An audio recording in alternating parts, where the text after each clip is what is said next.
तो रानी मिली। रानी ने खूब चरण पहारे, अरे व्यास जी जय हो जय हो जय हो, आपके पुनर्दर्शन हो गए, आप कथा सुना के गए, खूब बहु प्रशंसा की।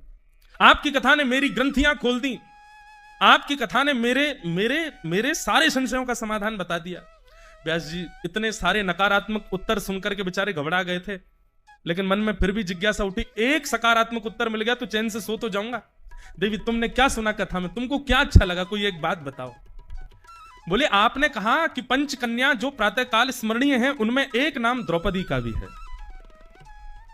जिन पंच कन्याओं को नित्य प्रणाम सुबह उठ करके करने से बड़ा शुभ होता है, ऐसी शुभ नित्य प्रणाम करने वाली कन्याओं में से एक कन्या द्रौपदी। और वो द्रौपदी पंच कन्याओं में इसलिए है क्योंकि उसके 5 पति हैं। मेरा भी एक पति से मन भर गया है, अब मैं भी सोच रही हूं कि मैं भी 2-4 ब्याह और कर लूं। व्यास जी बोले मेरा बीपी लो हो रहा है, मुझको जाने दो यहां से, मेरी पोती कहां है। बेचारे जैसे तैसे निकल करके भाग रहे थे, इतने में ही राजा मिल गया, मुख्य यजमान। राजा को देखते ही व्यास जी बोले मेरी पोती कहां है, मैं पोती लेने आया हूं अपनी, मेरी पोती दे दो। मैंने बहुत पूर्व जन्मों में इतने पुण्य किए जो आपके यहाँ कथा सुनाने, लेकिन अब मैं बस उस पुण्य से निवृत्ति चाहता हूं, सारे पुण्य आपके पूरे परिवार को देके बस यहां से प्रस्थान करना चाहता हूं, मेरी पोती दे दो। राजा ने कहा व्यास जी ऐसे थोड़ी विराजिए, हम जानते हैं आप किस उद्देश्य से आए हैं। राजा को लगा ये दक्षिणा ज्यादा मांगने आए, हमने कम दे दी थी। व्यास जी ने कथा सुनाई है, तो कथा सुनाने के बाद में अब दक्षिणा तो हमने लिफाफे में बंद करके दे दी जो देनी थी, इनको कम लगी होगी तो किसी बहाने से दोबारा लेने आए हैं। अब राजा ने ऐसा सोचा, व्यास जी को बैठा दिया। व्यास जी बैठ गए।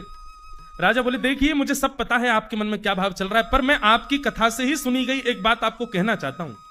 व्यास जी बोले मेरे मन में कोई भाव नहीं है राजन, तुम कुछ और मत सोचो। बोले नहीं नहीं मैं सब समझ गया हूं, मैंने तो आपकी कथा में दुर्योधन को अपना गुरु बनाया।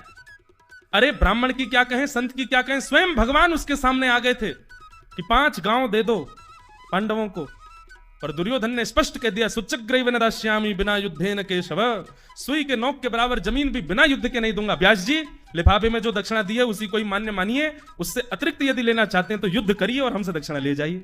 व्यास जी बोले भैया तुम्हारे युद्ध तुम अपने पास रखो, और सुनो हमारी पोथी भी तुम अपने पास रखो, हम दूसरी ले लेंगे, यहां से जाने दो। इसको कहते हैं तामसी कथा।